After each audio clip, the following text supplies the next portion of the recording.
Hello, and welcome to another episode of the Melanin Reset Podcast. I am your host, Valarie Wynn, and I just want to jump right into this week because racism has been on full blast in America. It's important for us to understand that racism is a manifestation of white supremacy, and white supremacy is as American as apple pie. To fully understand the difference between white supremacy and racism, we have to make sure we know exactly what they are. According to the Webster's Dictionary, white supremacy is defined as, number one, the belief that the white race is inherently superior to other races and that white people should have control over people of other races. For instance, the alt-right is a reactionary conservative movement that is characterized by its embrace of fascism, white supremacy, misogyny, etc.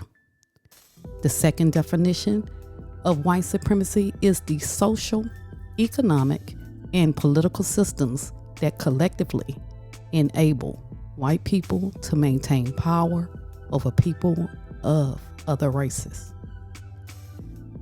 Racism is defined as, number one, the belief that race is a fundamental element that identifies or a determinant of human traits and capacities, and the racial differences produce an inherent superiority of a particular race. It is also an attitude or attitudes that reflect and foster this belief, such as racial discrimination or prejudice. The definition 2A of racism is the systematic oppression of a racial group to the social, economic, and political advantage of another, specifically when we talk about white supremacy. Definition 2B of racism is a political or social system founded on racism and designed to execute principles. So racism can be characterized as individual, institutional, or structural or systemic racism. Individual racism can look like someone telling a racist joke, even if the person telling the joke doesn't see the joke as being racist, nor see themselves as being a racist. Individual racism can look like avoiding a person of color, but not avoiding a white person. For instance, if you get in an elevator with a white woman and you're a black male, she may clutch her purse. So individual racism can also look like a little white boy carrying a whip showing up at the front door of your home and beating on the door, demanding your attention. We seen that in a viral video floating on social media last week. Individual racism can look like a white neighbor firing his gun at his black neighbor because the black neighbor felt the need to address the situation of a 9-year-old white child showing up at their home with a whip with the intent to harm, discriminate, or cause damage to the black family's vehicle. See, if you following that story, you know that the little white boy, he scratched up their vehicle or Audi. And when the dad went across the street to confront the father about his son, it became a problem. It escalated, and the white guy ended up firing his gun at his neighbor. He was later arrested for endangerment, I believe, or recklessly firing a firearm.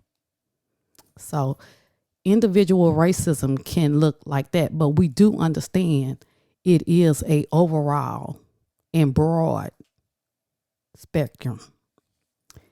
Institutional racism can look like the U.S. government black policies like redlining, which withhold home loan funds and insurance or government funding for improvement to homes in predominantly black neighborhoods, because these neighborhoods may be considered poor economic risk. Redlining. A lot of people didn't realize it's still going on today. It's very hard for a black family to get a mortgage. So it's still going on. Now they'll give them a mortgage in a predominantly black neighborhood, and then it's probably going to be at a higher interest rate. I mean, it just goes on and on and on. So we have been discriminated against in housing and insurance. That's another thing. Based on where you live, you may pay higher insurance. So that's institutional racism. And another example I want to give you guys about the institutional racism, the U.S. Department of Housing and Urban Development recently found that the state of Texas discriminated against communities of color when it denied more than $1 billion in federal relief funds sought by Houston and Harris County to help hard-hit areas recover from Hurricane Harvey. That funding was handled by the Texas General Land Office and George P. Bush, who is the current land commissioner. Now, keep in mind that Texas Land Commissioner is a elected position. That means we show up to the polls and we vote for that. Okay? So we got to pay attention to more than just the presidential elections. We also have to pay attention to the state elections. So George P. Bush is in that position of the Texas Land Commissioner. And right now he is currently running for a different elected position in the state of Texas. He is running for the Texas Attorney General. Okay. And right now he's in the middle of a runoff in the Republican primary against the incumbent Ken Paxton. But Ken Paxton is not a saint. Ken Paxton has been indicted in criminal cases of securities fraud, abuse of office, and bribery. So Texas has quite the characters in office and running to remain in state elected offices of power, which brings me to structural or systemic racism. Structural or systemic racism can look like higher incarceration rates among black men. We do know that black men disproportionately are in prison. Systemic racism can look like Eurocentric education. Right now, there's a battle with critical race theory. And what they're doing is trying to get books by black authors and others out of the libraries of general education schools. Systemic racism can look like lower levels of wealth among black families. It could look like lower home values. It could look like lower life expectancy of men of color. And watch this. Systemic racism can look like, excuse me.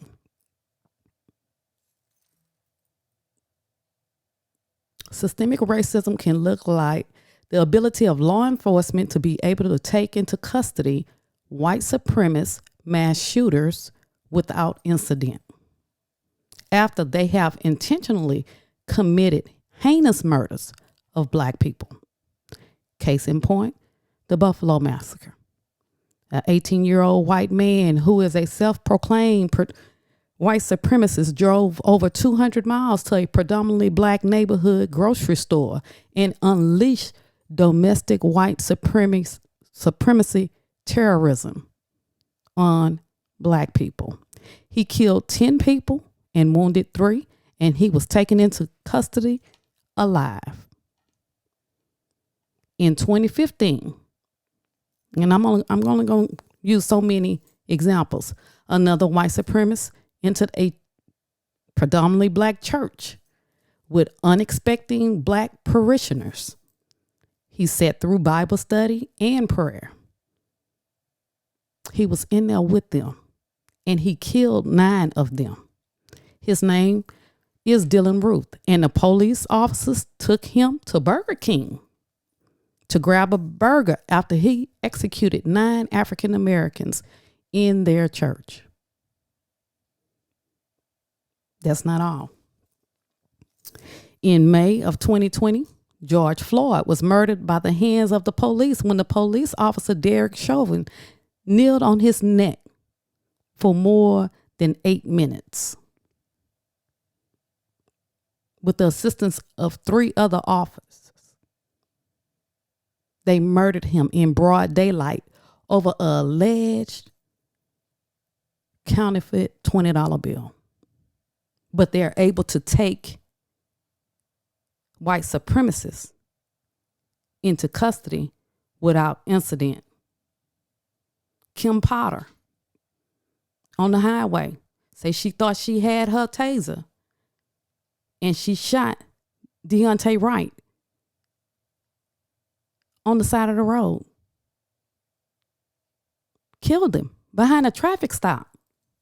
But they were able to take a white supremacist mass shooter into custody without incident.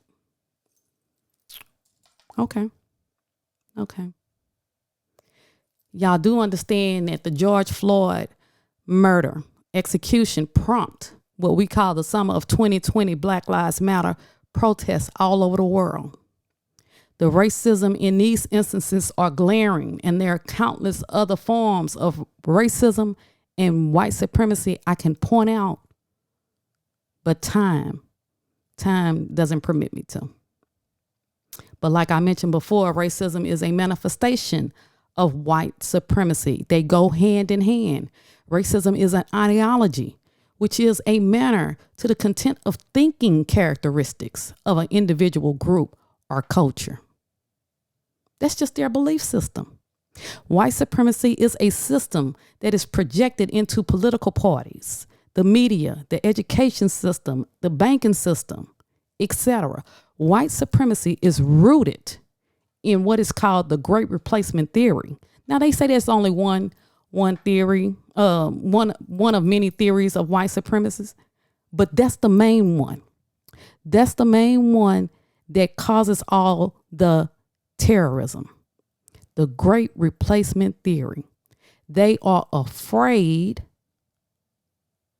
because America is browning, and it's nothing they can do about it. There's nothing they can do about it. So what they want to do is try to intimidate, and they want to drive to our neighborhoods, into our places of worship, and they want to kill our people simply based on the color of our skin and what they believe.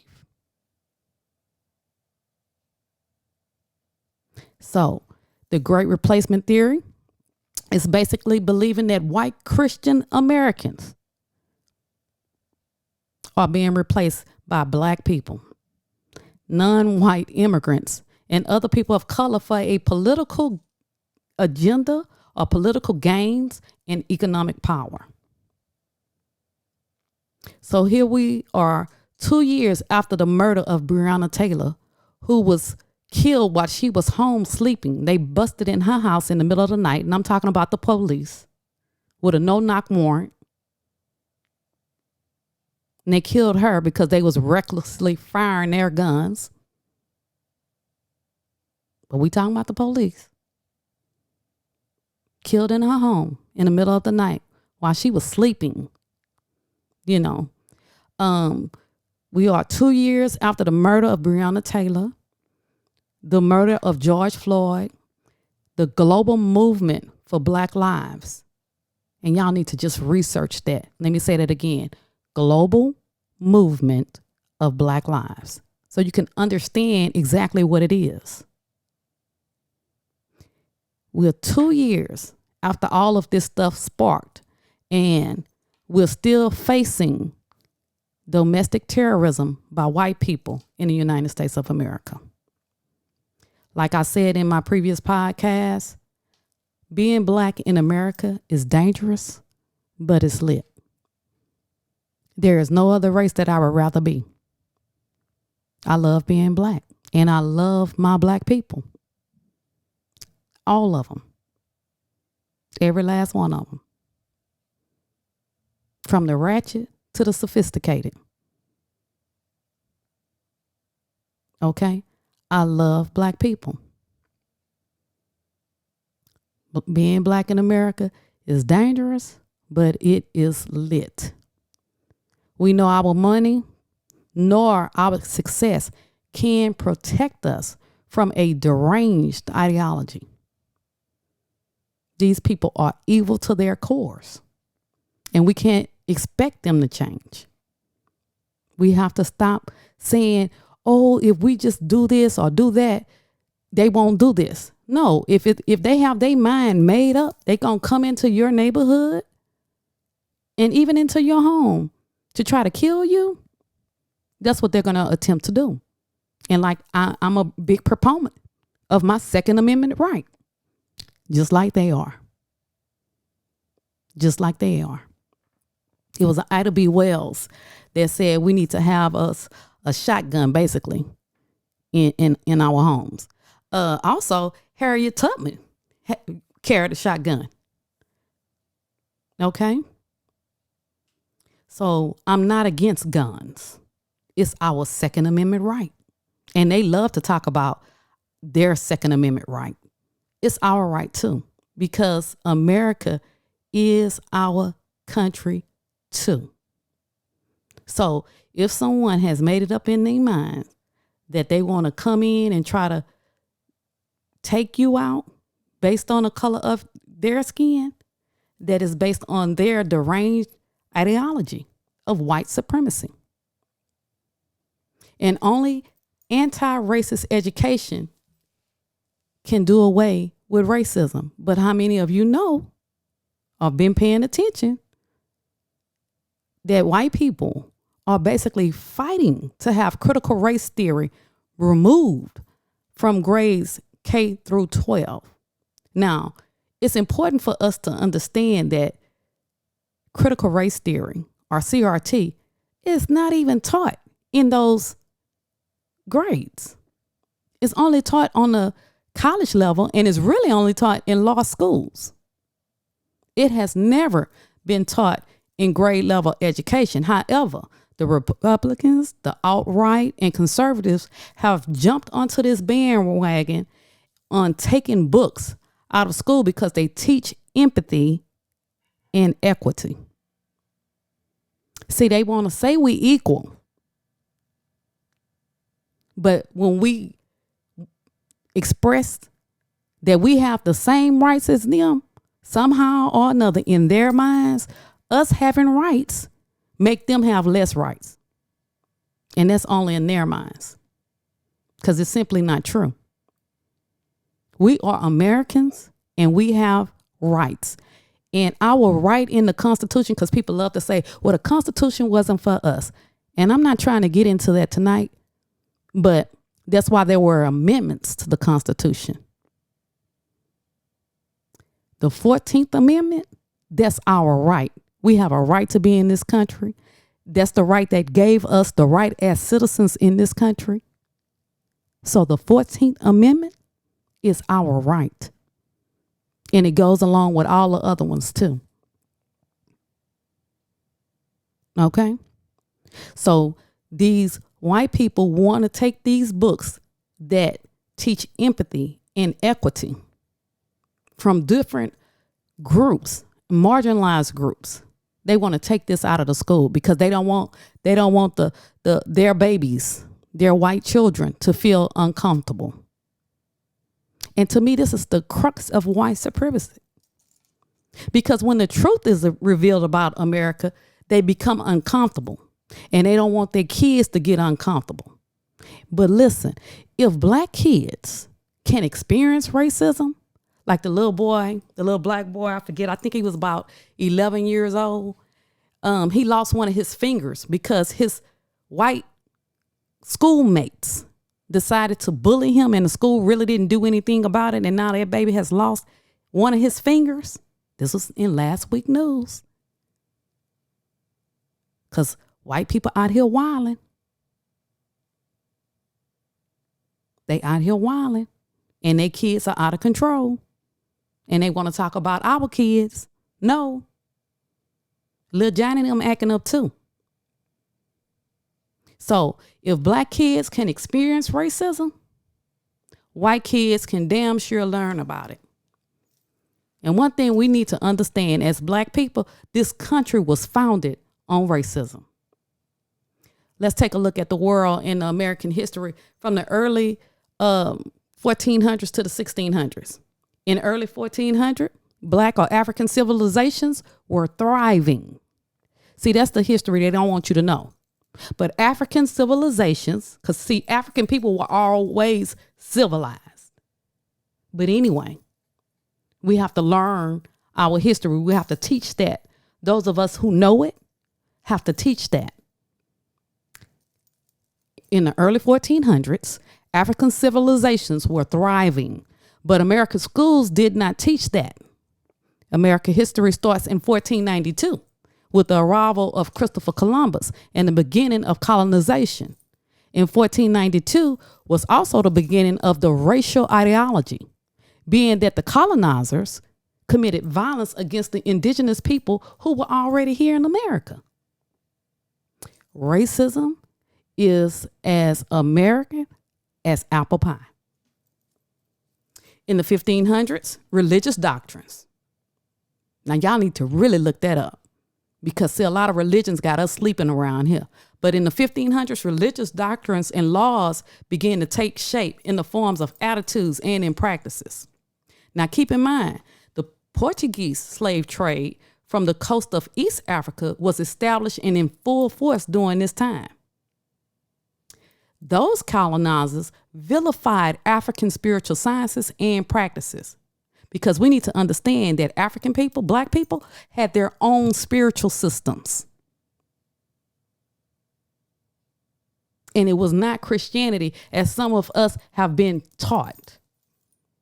Dig deeper. Dig deeper. But this was also the time span when the word race was first introduced in the English language. In the early 1600s, notice how I'm going from century to century. In the early 1600s, Africans are free people of African descent. So, but Africans were already in the colonies that predated Jamestown. Because, see, we didn't heard a lot of arguments online saying that black people are the indigenous people to America. We the native people to America. And that could be true because there were black people already here, African people already on this continent prior to Jamestown. Okay. And what is Jamestown? 1619. That's when the first 20 enslaved Africans were forcibly brought into Virginia, into Jamestown. Then 40 plus years later in 1662, Virginia, the colony of Virginia, enacted a law making slavery hereditary by making enslavement a life sentence tied to black or African women bodies. In other words, when you birthed a baby, that baby was born into slavery. Do y'all see a correlation here, though? A correlation here to Roe versus Wade? Because if we don't know our history, people, we are doomed to repeat it. And I'm not talking about abortions. I'm talking about control over women's bodies. That's what I'm talking about. Control over women's bodies. That's what I'm talking about. Do y'all see the correlation, though? Y'all see the connection? Because it's easy for us to conclude that forcing women, especially black women, to have babies that they cannot take care of, or babies that are products of rape or incest, is heavily rooted in slavery. Moving on. From the years of 1675 to 1676, that's when the coup de grace happened. And that coup de grace I'm talking about is called the Bacon's Rebellion. That is what took place in Virginia. This was when a cross mix of class, social economic class, and mixed race, white and black people, rebelled against Britain, against the colonies, when they were denied access to more Native American lands. The governor denied it. So they had a rebellion. It was the first armed insurrection by American colonists against Britain and the colonial government. These were the first colonial rebels, and they burned down Jamestown. The story is quite interesting, and you should just look it up. Just research Bacon Rebellion. Anyway, it was after the aftermath of this rebellion when white planters, we're going to just say white plantation holders or owners, reacted angrily, seeing that the black Virginians, the black people who were already in Virginia, had joined Bacon's rebellion. Now, according to the historian Ira Berlin, the planters or the plantation owners had not been able to control this rowdy force of servants and slaves. See, we had some black people who were servants, just like we had white people that was indentured servants. See, we need to understand slavery was an interruption of our history, but it wasn't our history. All of it. Anyway, it wasn't all of our history. Let me say that right. So the plantation owners hadn't been able to control the servants and the slaves. But soon after Bacon's rebellion, they increasingly distinguished between people of African descent and people of European descent. They enacted laws which said that people of African descent are hereditary slaves. That means you will continue in slavery. And shortly after that, for fear of what their white indentured servants could do, those white planters slowly eliminated the indentured servant system, and they relied slowly upon the work of the enslaved Africans or the black people. So backlash of the Bacon Rebellion jump-started the racial distinctions in the colonies, and those distinctions would later follow into the development of the United States of America. Again, racism is as American as apple pie. So for African Americans who know the true and real story of this country, know and understand that it has been the history of the United States of America to oppress and terrorize black people. America has terrorized African people in this country for generations. From 1619 to 1865, 246 years of chattel slavery. Then from 1865 to 1964, America had 99 years of Jim Crow laws. Then from 1882 to 1986, America terrorized black people with lynchings. And we just got a anti-lynching bill in 2022. Isn't that something? I don't even know if Joe Biden signed it, but it passed the House and the Senate. An anti-lynching bill in 2022. In the years of 1954 to 1968 was the Civil Rights Movement. So black people was fighting oppression and fighting for their rights, our rights, for 14 years. A lot of people look at the Civil Rights Movement and they don't realize it took over a decade. And we won't change instantly right now. It's not going to happen like that. When you show up to vote, when you go vote, and you're voting for future generations. And I think that's important that we understand that. Things may not change overnight. And then also, you have to be consistent with your voting. Show up for every election, not just the presidential. and your vote matters. Look at what they are doing across the country. Changing the laws. See, whenever we start showing up, they start changing the goalposts. They start changing the goalposts, and then the fool come out of nowhere with a deranged mindset trying to kill black people.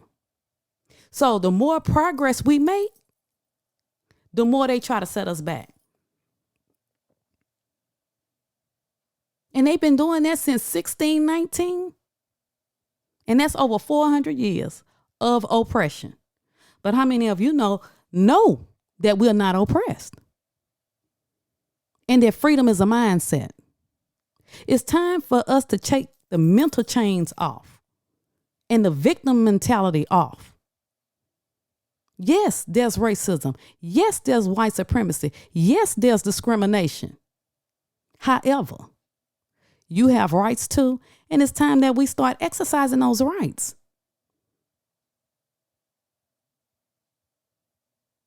I was looking at a video. One young lady said, black people have their heads on a swivel. It's true. We watching to make sure no cuckoo person run up on us.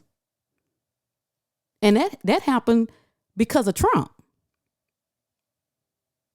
But the thing is, this is who America has always been. Trump magnified it. He emboldened them, and he's still doing it. Because you can rest assured, if a black president had done what Donald Trump had did, his ass will be in jail. He'll be serving time right now.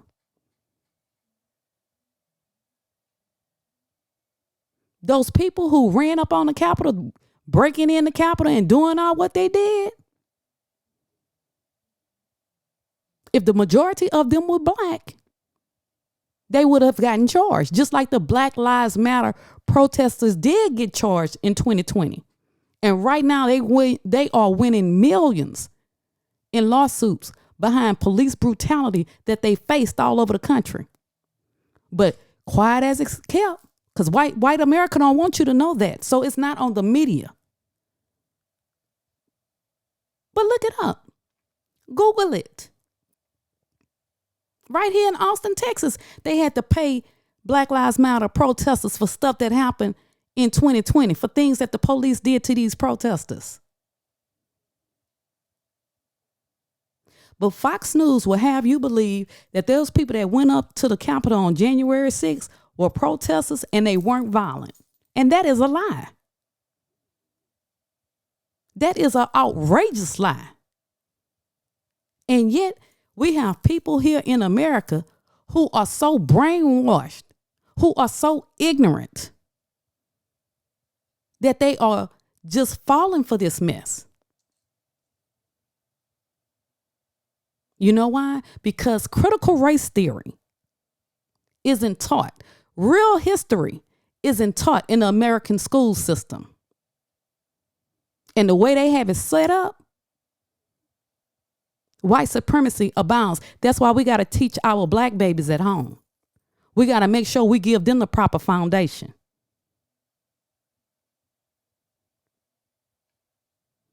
So over 400 plus years of oppression.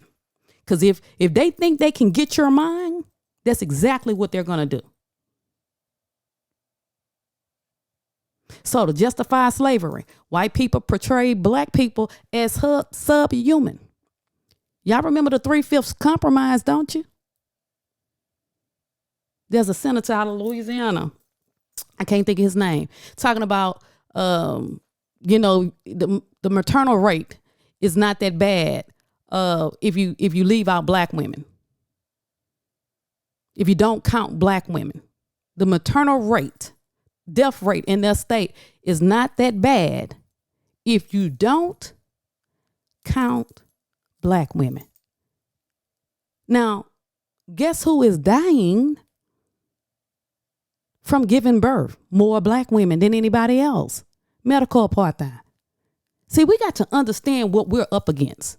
I tell my friends all the time, all my doctors black, even my dog, I got a dog, Polo, a Yorkie, even his doctor, his vet is black. there are some biases that these doctors believe. And it's just crazy. So anyway, to justify slavery, white people portrayed black people as subhuman, as primitive, stupid, servile.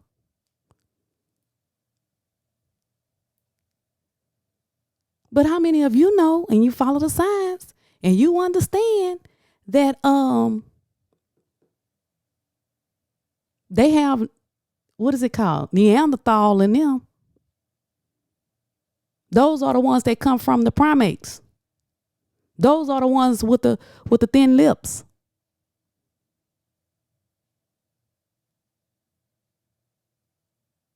But that's not what this is about. You know, just last week, we saw in the news, there was a private school teacher who gave her students an assignment that compared the former president, Barack Obama, to primates or monkeys. But who look more like monkeys? Let's be honest. Let's be real. Because our lips are full. They not thin.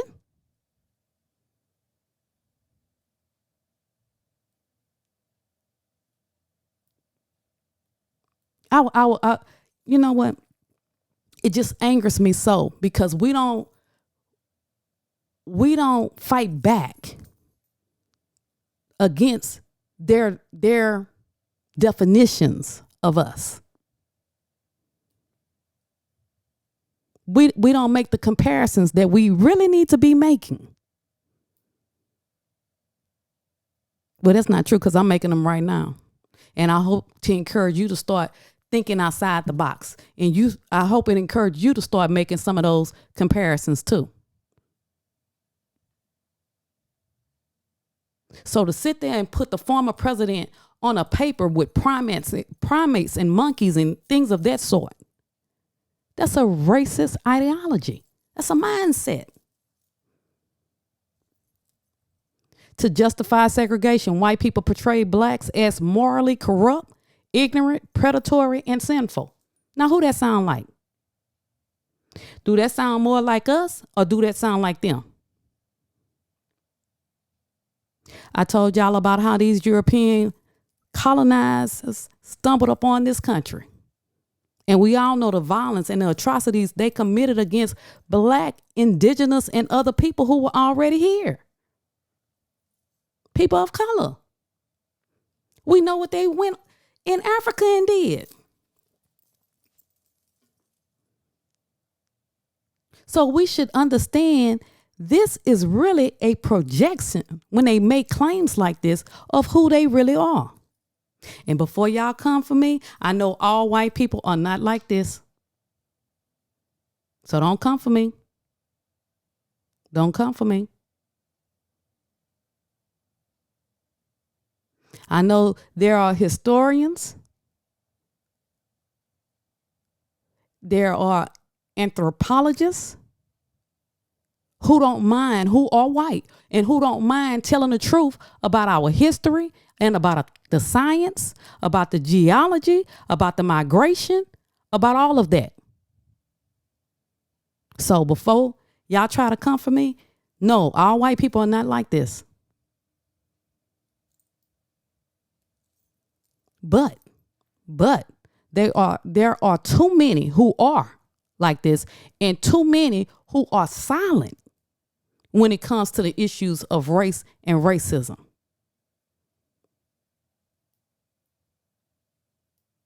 Then after the civil rights movement, white people portrayed blacks as drug addicts, gangbangers, and welfare queens. Welfare queen with the Reagan, President Reagan, his era.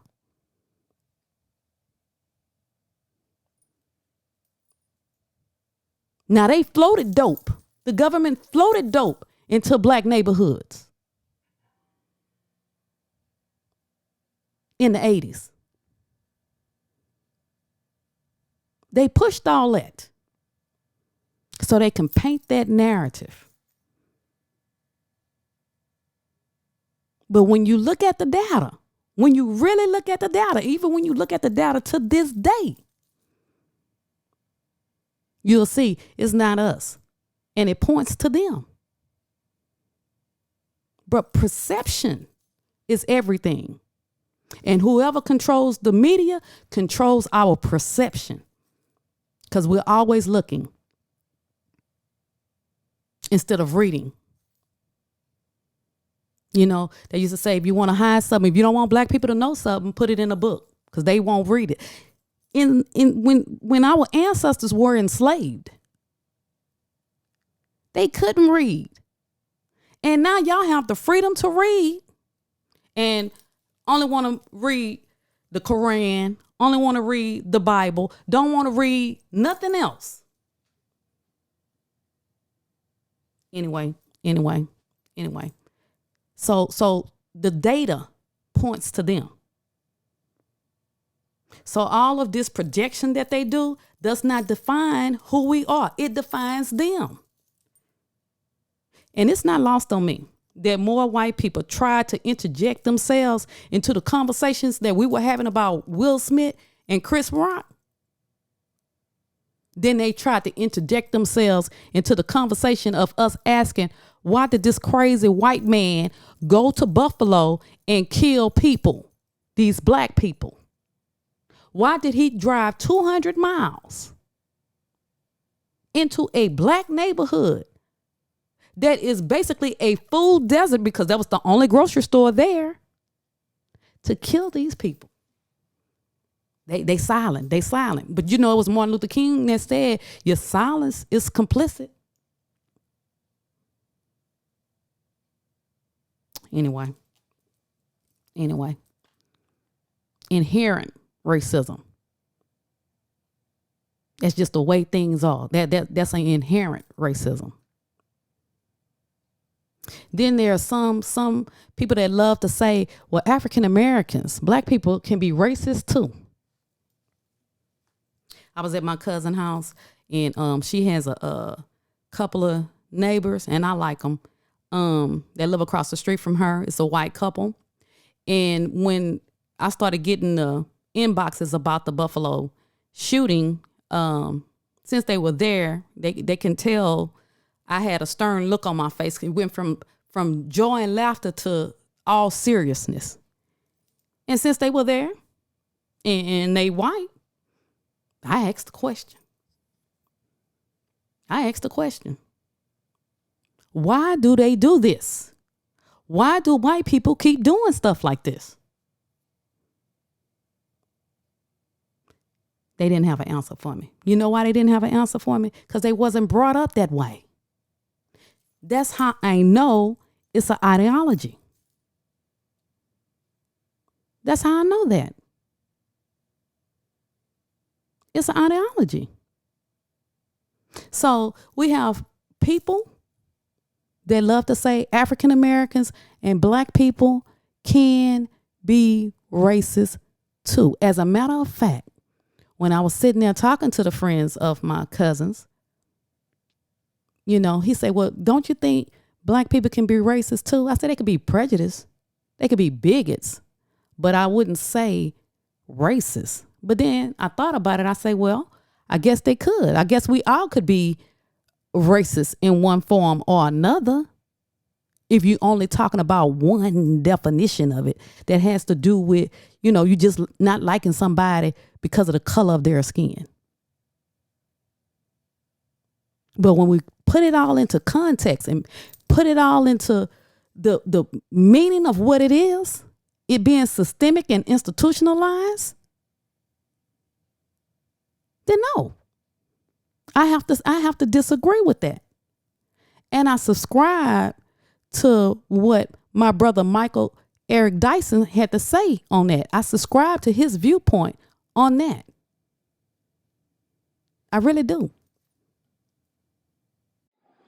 For those of you who have heard similar viewpoints espoused by similar people, let me tell you this. That kind of lethal ignorance, that kind of viewpoint that disparages black people, number one, that condescends and talks down to us, number two, that draws specious, spurious parallels between white racism and black racism. Racism presupposes the ability to control a significant segment of the population economically, politically, and socially by imposing law, covenant, and restriction on their lives. Black people ain't had no capacity to do that. Can we be bigoted? Yes. Can we be prejudiced? Yes. Racist? No. The unintelligence of the formulation is problematic when any black person says that. Number three, when black people began to spew this notion that 96% of black people are racist because we vote for a black candidate, suggests that all white people who vote for all white candidates are therefore also unavoidably racist. By that logic, everybody in the world is racist and it balances out, doesn't it? It makes no sense. It is illogical and irrational to its core. What we see when we hear these kinds of comments are lethal self-hatred, the denial of the humanity to black people that we see reflected in the dominant white society, refracted through the prism of our own black lives. Unmolested by enlightenment, such people are peripatetic, that is, walking around virtuous, not in terms of their virtue, but virtuous, virtual expressions of degraded self-hatred. I feel sorry. I feel horrible when I'm in the presence of such mean-speaking, ignorance-spewing, incredibly cantankerous viewpoints that don't honor the integrity, the beauty, the diversity, the complexity, and the wondrous, rapturous intelligence of black people. That's why I hang with black folk all the time, because I know better than that. You heard? So I have to say, yes, brother. I heard everything you said, and I subscribe to it, because he's right. He used a lot of big words, but he is right. We have to reject every notion of white supremacy, but it's not our job to dismantle it. You see, for decades, we didn't felt like it was our problem that we could solve. No, it's not our problem. It's white people's problem. It's America's problem. They have to deal with the stain of slavery. They have to deal with the stain of discrimination against black people and indigenous people in this country. Black people in this country are the only black people in this country are the only group who had atrocities committed against their ancestors and reparations wasn't paid for them. But reparations is coming. You can trust and believe that day is coming. It's coming. It's coming. But for the system of white supremacy, only other white people can dismantle that. And in the meanwhile, we have to continue to fight the good fight ourselves, for ourselves, and for future generations. History is our star witness. And history has shown us that we are brilliant and resilient people. However, we have to be cautious, but we're not afraid. In the words of Curtis Mayfield, my dad used to listen to Curtis Mayfield all the time, so I know a lot of his music. But in the words of Curtis Mayfield, he has a song that says, some people think that we don't have the right to say, this is my country. Before they give in, they rather fuss and fight than say, this is my country. But I've paid 300 years of more of slave driving sweat and whips on my back. This is my country. Curtis Mayfield wrote these words in 1968. That was only 54 years ago. And those words are still relevant today. We have to understand that our ancestors invested their lives, whether they wanted to or not. They invested their lives in the development of the United States of America. It was our enslaved African black ancestors who are responsible for making America great. It is on their shoulders that we stand.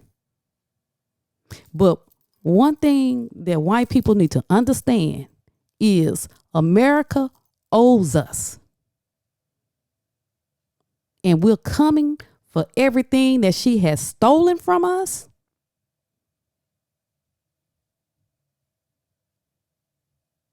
And everything she owes us.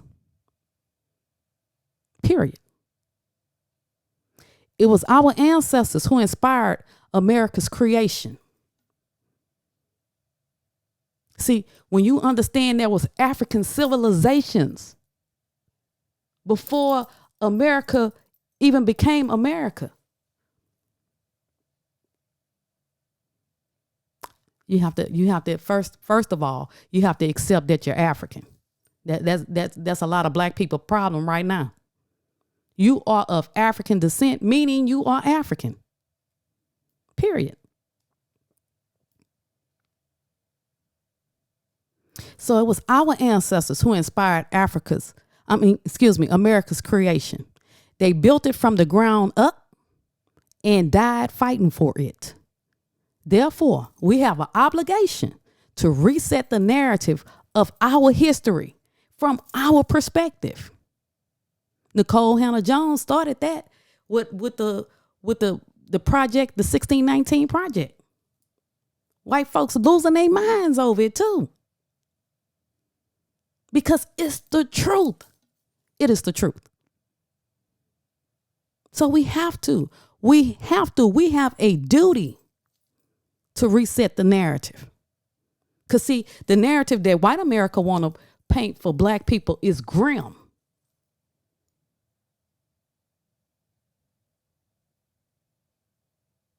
And dehumanizing. Oh, no. We come from a great people. Okay? And in the words of Anthony Tony Browder, we have an obligation to claim our legacy. We have an obligation to celebrate our greatness. And we have an obligation to preserve our heritage for generations who follow us. Now, one might argue, what about the Confederates? They lost the war. This is America. They lost. And see, all those monuments and those them statues, those things were erected later in life, later in history, later after the actual events occurred during the Jim Crow era to try to intimidate people.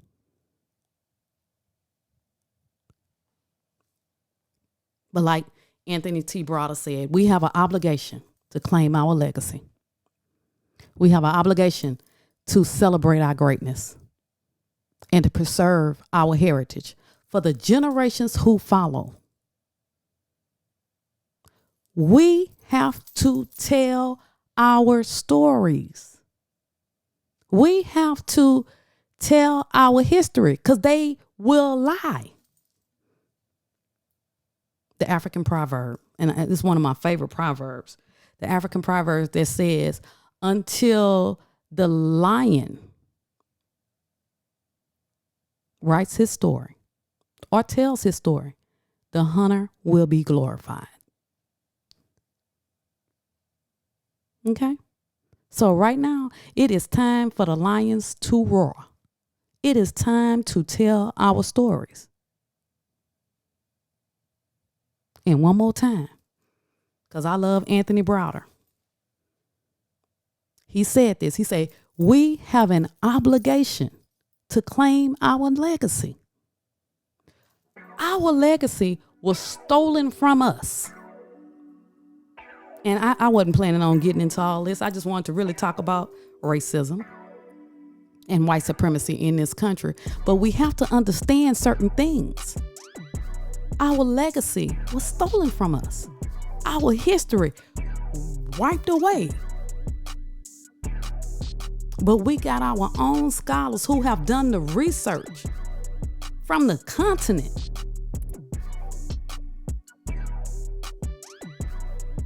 And we still thinking White water is colder.